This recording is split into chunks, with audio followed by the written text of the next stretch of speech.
Hello, 7th class. This is your SST class, and today we are going to read lesson number 3. See, this is your SST book, as you know very well. This is your lesson number 3, the Delhi Sultanate.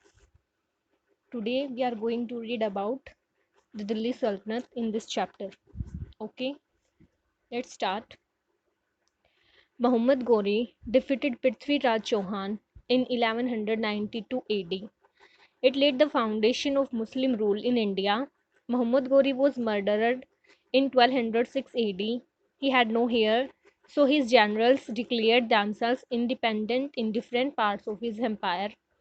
Before his death, Muhammad Ghori had left Qutbuddin Aibak as the in charge of the territories he had conquered in India. Qutbuddin Aibak began to rule as an independent ruler and laid the foundation of the Delhi Sultanate. क्या बताया गया इसमें? जो मोहम्मद गोरी थे उन्होंने 1192 AD में पृथ्वीराज चौहान को हराया था। उसने भारत में मुस्लिम रूल को लेड किया। मोहम्मद गोरी जो थे वो 2006 एडी में मार दिए गए। उसका कोई वारिस नहीं था, इसीलिए उसकी मृत्यु से पहले उन्होंने कुतुबुद्दीन ऐबक को भारत में अपनी जीती हुई टेरिटरी का इंचार्ज बनाया। ऐबक ने एक आज़ाद शासक के रूप में शासन करना शुरू किया और दिल्ली सल्तनत की फाउंडेशन को लीड किया। अब 1206 एडी से 1526 एडी तक का जो काल था वो दिल्ली सल्तनत काल के नाम से जाना जाता था।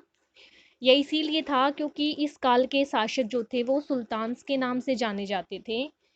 उन्होंने राजधानी शहर दिल्ली पर शासन किया।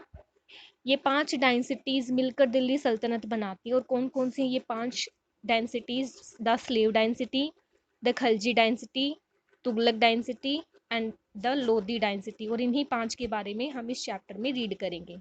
And the first one is the slave dynasty के बारे में पढ़ेंगे, जिसका काल 206 एडी से लेकर के 1206 एडी से लेकर के 1290 एडी तक है।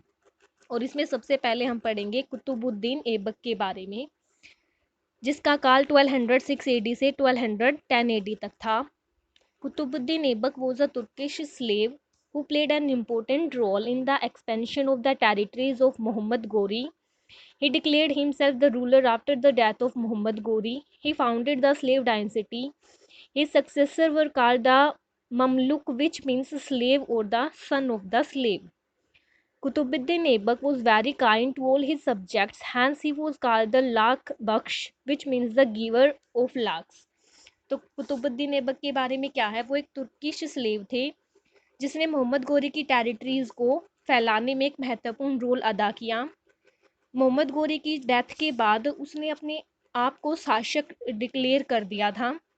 उन्होंने स्लेव डायनेसिटी को स्थापित किया। उसके जो सक्सेसर थे वो ममलुक कहलाए जाते थे, जिसका मतलब होता था स्लेव, जिसका मतलब स्लेव था, यानी कि सन ऑफ स्लेव भी हम उसको कह सकते हैं। जो कुतुबुद्दीन ऐबक थे वो अपने सभी सब्जेक्ट्स के लिए बहुत दयालु थे। इसी प्रकार वह लाख बख्श के नाम से भी जाने जाते थे, जिसका मतलब होता है गिवर ऑफ द लाख्स। जो कुतुबुद्दीन ऐबक थे उन्होंने दिल्ली में कुतुब मीनार बनाई और दिल्ली और आगरा में अनेकों मस्जिद भी बनवाई। लंबे समय तक जीवित नहीं रहे वो एक घोड़े से गिरकर उनकी मौत हो गई। ठीक है, नेक्स्ट हमारा आता है इल्तुतमिश, जिसका काल 1210 एडी से 1236 एडी तक था। A former slave and later son-in-law of Aibak, Iltutmish took over a throne amidst great opposition in 1210 AD. He amused the title of Samshuddin, son of religion. Iltutmish faced many challenges. He had no first crush the role of the nobles. He defeated Yaldos and occupied Lahore and Punjab.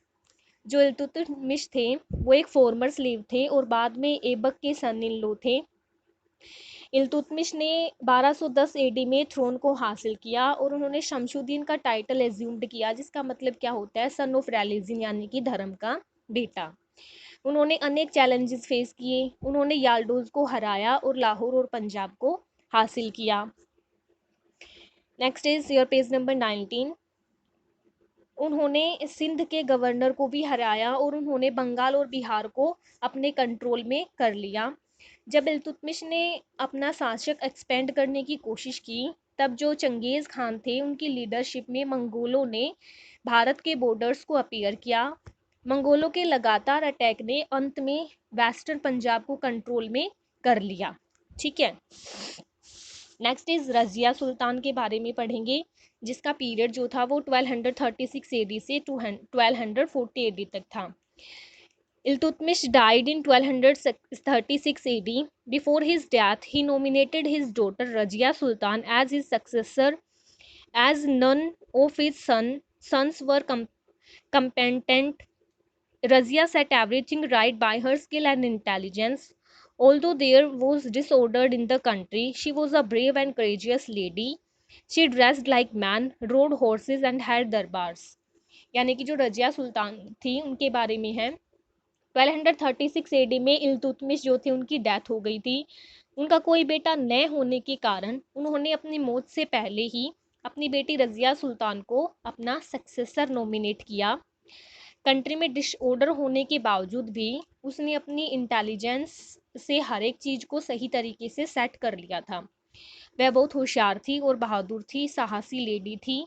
वह पुरुषों की तरह कपड़े पहनती थी, horse riding करती थी और दरबार को संभालती थी।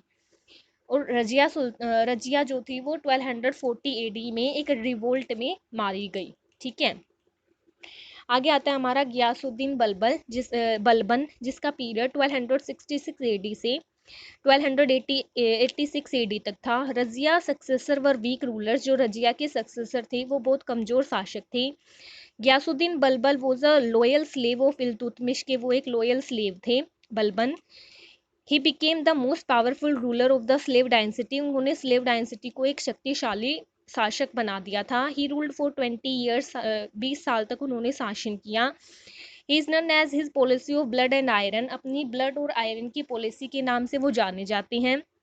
ही defended his kingdom from the Mongol invention, उन्होंने मंगोल इन्वेंशन के किंगडम को डिफेंड किया। He increase the people of, उन्होंने सिंध और पाइपोस के लिए लोगों को इंक्रेज किया था। सी made the power of the सल्तनत एब्सोल्यूट, इसीलिए उन्होंने जो सल्तनत की जो पावर थी उसको एब्सोल्यूट किया। आगे आता है हमारा द खलजी डायनेसिटी के बारे में पढ़ेंगे, जिसका पीरियड 1290 से 1320 एडी तक था। और इसमें सबसे पहले आता है जलालुद्दीन खलजी, जिसका पीरियड 1290 एडी से 1296 एडी तक था। Jalaluddin was about 70 years when he extended the throne, यानी कि जब उन्होंने थ्रोन को हासिल किया जब वो 70 साल के थे। He was not a strong ruler, ज़्यादा स्ट्रॉन्ग शासक नहीं थे वो। He adopted a lenient policy towards the Mongols and married one of his daughter and of Ulugh Khan, यानी कि उनकी जो उदार नीति थी, उन्होंने एक उदार नीति बनाई और किसकी बेटी से, मंगोल्स की बेटी से शादी की, उल्लुग खान से। The leaders of the Mongols, जो कि मंगोल्स की लीडर थी। In 1296 AD Alauddin Khalji his nephew and son in law murdered him, यानी कि 1296 एडी में जो अलाउद्दीन खलजी थे, जो कि उनके क्या थे, नेफ्यू थे या फिर सन इन लॉ थे, उन्होंने उनका मर्डर कर दिया और थ्रोन को कैप्चर कर लिया। ठीक है, now see your page number 20।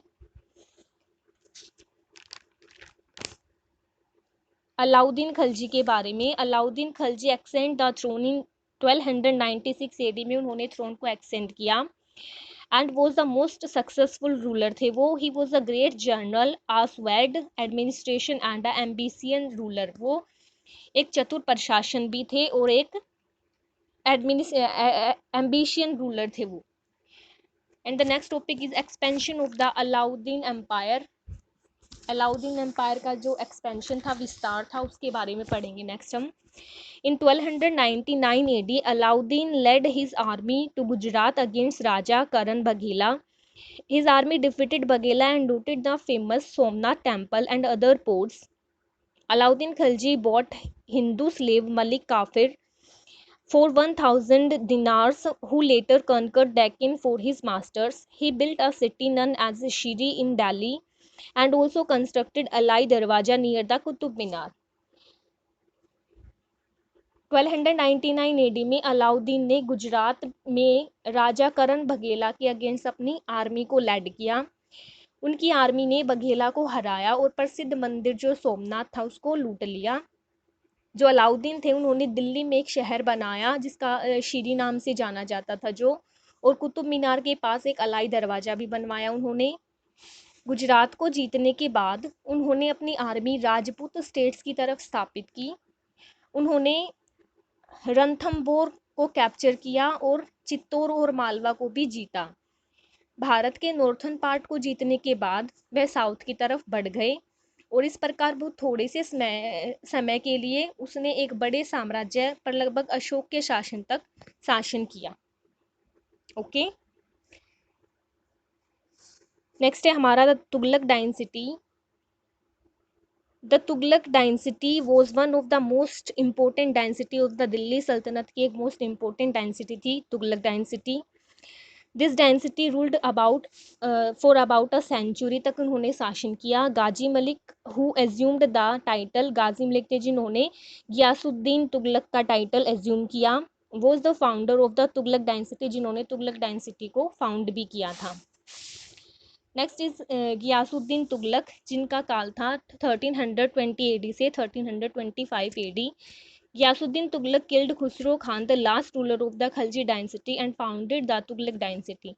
Ghiyasuddin Tughlaq जो थे उन्होंने खुसरो खान को मार दिया, जो कि एक खलजी डायनेसिटी के लास्ट शासक थे और जिन्होंने तुगलक डायनेसिटी को फाउंड किया था।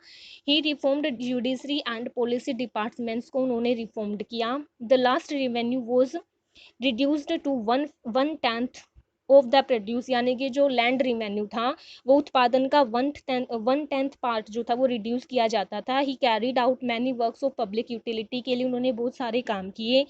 Canals were dug, gardens were made and fort were build for the protection of the people, लोगों की प्रोटेक्शन के लिए कैनल खुदवाए गए, गार्डन्स बनवाए गए, फोर्ट्स यानी कि किले बनवाए गए। He carried out certain military reformers too, उन्होंने निश्चित उसने एक मिलिट्री को रिफॉर्म की भी किया। He build a new city of Tughlaqabad near Delhi, के पास में उन्होंने तुगलकाबाद की एक नया शहर बनवाया।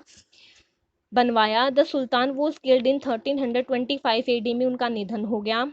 After the ultimately death of Ghiyasuddin Tughlaq, his son Jauna Khan ascend the throne, उनकी मृत्यु के बाद जो उनके बेटे जोना खान थे उन्होंने थ्रोन को एक्सेंड किया। Who took the title of Mohammad bin Tughlaq, का टाइटल जिनको मिला। ठीक है, that's all for today. In the remaining chapter we will be continuing in next class. Okay, तब तक आप इस चैप्टर को दोबारा से रीड करेंगे जितना मैं आपको रीड करवा चुकी। Read it carefully. ओके।